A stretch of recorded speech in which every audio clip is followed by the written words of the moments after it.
In 1925, the eyes of the Western world were focused on the small mountain town of Dayton, Tennessee, which is located not that far from here. As they were focused on the trial with a lot of head, because that is where what is called as the Scopes monkey trial was underway at this time 100 years ago, this month up in Dayton. Unfolded during that time. Now, most of you have heard of the Scopes monkey trial and may know a lot about it.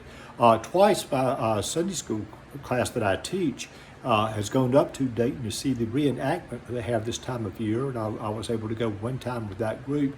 So it's a very famous type trial. Strangely, the issues that were covered in the trial as far as science versus religion and faith or whatever are still going on today. They have not been resolved as you think they would be. The same things that William Jennings Bryan and Clarence Darrow debated about are still being debated today.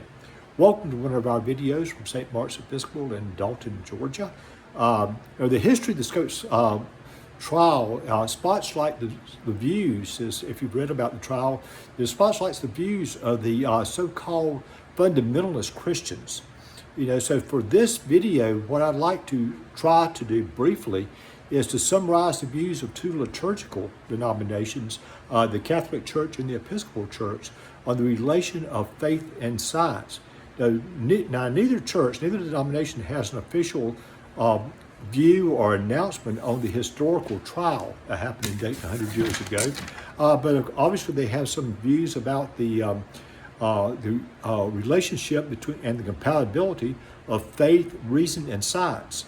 The Episcopal Church teaches that Scripture is the main source of truth about theology or whatever, but also the Episcopal Church uses reason, tradition, and experience when seeking the truth. To be heard about that.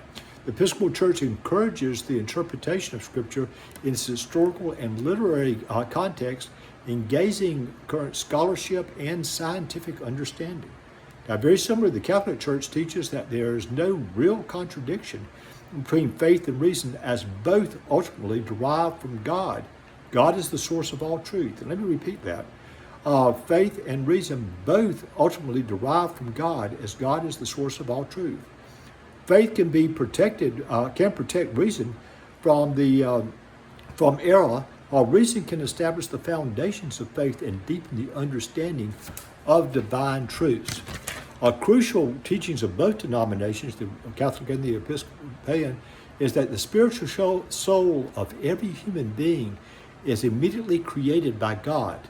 That both denominations uphold the theological truth of God's creation of the human soul and the unique dignity of each human person. And for that we'll say, thanks be to God.